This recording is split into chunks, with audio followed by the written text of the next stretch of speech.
Hello guys, another day in my life. Ngayon ay nakaka-excite dahil pupunta tayo sa bansang Spain. Kami ay sumakay ng bus from Portugal papuntang Valladolid, Spain.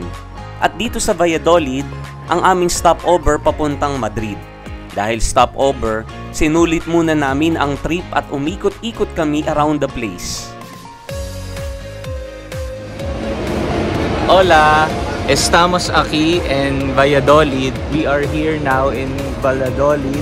So, ngayon nandito tayo, naghihintay para sa susunod na bus going to Madrid. Abangan nyo kami guys. Time check kay Ora S. Anong oras na ngayon? 9 something, mga 9:50 siguro ng gabi. Pero nakikita nyo pa rin may araw dahil Europe time. Umaga pa rin sa kanila, mamaya pa magagabi. Nagulat kami dahil sa Valladolid may nakalagay na malaking pangalan na Filipinos. Tinanong namin yung kasama naming taga doon. Kaya daw merong ganun dahil ang building na iyon ay sa mga Agustinians na karaniwang Pinoy o mga nagmimisyon sa Pilipinas. Nakakatuwa lang na sa bansang ito may ganun. At sa aming paglalakad, malapit lang din palang magagandang churches at magagandang lugar sa isa't isa. Kaya nilakad lang namin ito. Nakapunta kami sa katedral, sa San Servaco Church, at sa iba't iba pa.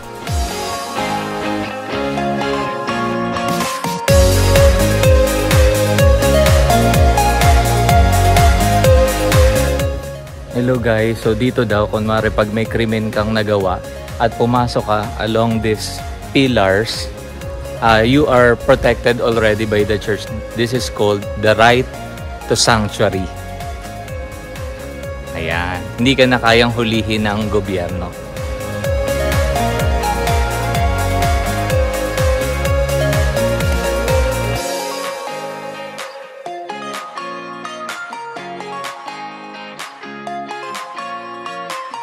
Pag-protect dito.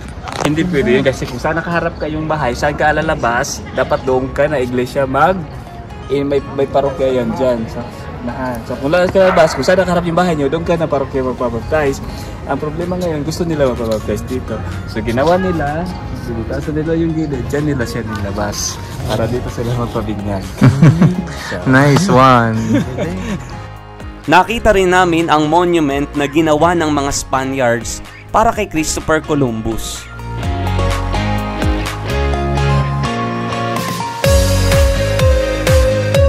At pagkatapos ng maigsing libot dito sa Valladolid, dumating na ang bus namin going to Madrid. Medyo pagod kaya ayan.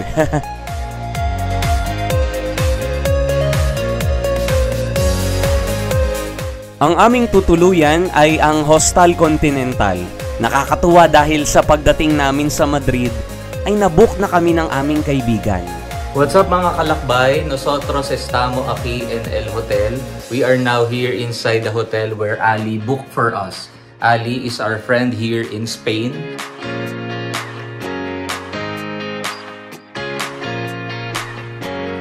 Inumpisahan namin ang umaga sa pagbisita sa simbahan ni San Isidro. Hey guys, so we are traveling going to Plaza Mayor. Papunta kami sa church ni San Isidro. So makikita nyo ngayon ang mga engranding building dito sa Madrid. So salamat! Habang naglalakad manghang-mangha kami sa mga structures ng building. Ang sabi nga ng kasama namin, kung gusto ninyong mag-enjoy sa bansang ito, ang ulo ninyo dapat nakatingin lagi sa taas. Ito si Fray Dennis, ang kasama namin ngayong araw dito sa Madrid. At noong nakapasok na kami sa simbahan ni San Isidro, we are very amazed how solemn it is. Ang ganda ng simbahan, ang gaganda ng mga puon sa paligid. At mapala din kami at nakapunta kami sa incorrupt remains ni San Isidro. Ito ay nakasara dahil minsanan lang itong nabubuksan. Pero syempre di naman namin palalagpasin ito para magdasal at humawak. Nakaka-bless na experience.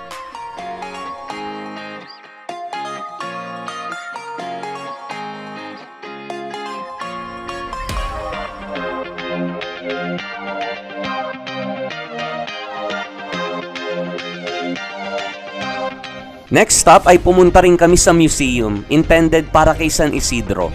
Dito namin nakita ang bahay kung saan siya tumira. Sa Isidro ay dating trabaho lang, no? Pero nakatira siya siyempre dun sa amo. Kaya makikita niyo sa maganda at malaki ang bahay sa amo.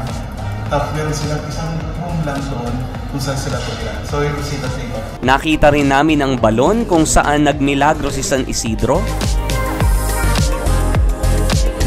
Nandito po tayo ngayon sa famous well ni San Isidro kung saan siya nagdasal. At may nahulog daw pong bata dito sa loob. At pagkatapos siyang magdasal ay tumaas yung tubig at yung bata naligtas.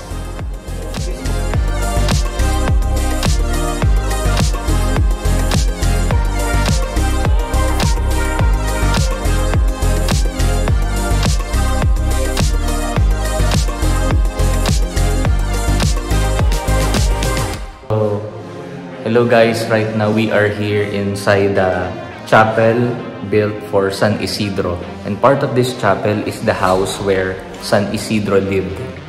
So, ang tinatapakan natin ngayon, relic na. Ang mga paintings nakamangha-mangha. At dito sa painting ay pinapakita na dahil inuuna pa rin ni San Isidro ang pagsisimba kaysa pagtatrabaho, nagsugo ang Diyos ng mga anghel upang habang siya'y nagsisimba, may nag-aararo sa kanyang bukid. Nakakamangha.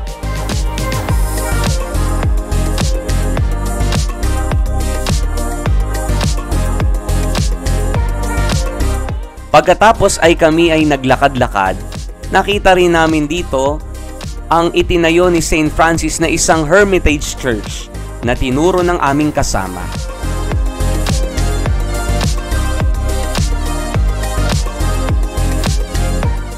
Pumasok kami sa loob at ang ganda-ganda ng paligid. Tumatak sa amin ang intricate details ng kanilang ceiling.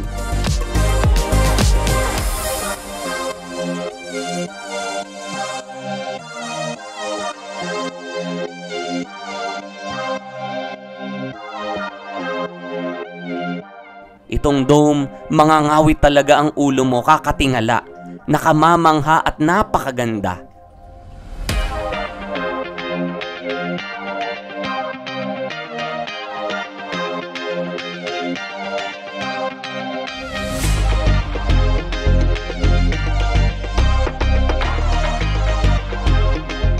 At dito rin sa Madrid, sinulit namin ang pagkakataon upang ma-meet namin ang kaibigan naming si Ali.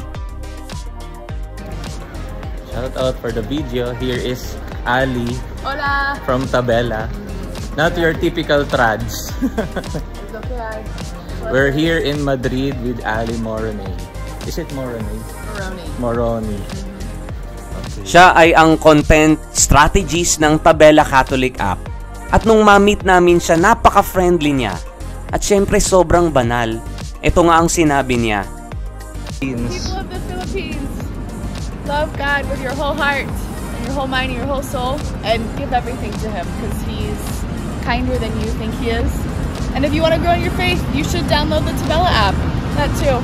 So, go to church, frequent the sacraments, download Tabela, and don't be afraid to surrender everything. Wow, nice advert. Nilibot niya kami sa mga churches, pumasyal, at pumunta sa iba't ibang mga lugar. At habang papaalis na kami sa aming tinutuluyan, medyo nakakalungkot dahil parang bitin. Pero all in all, ay worth it ang experience. Paalis na po kami papuntang airport, going to Rome.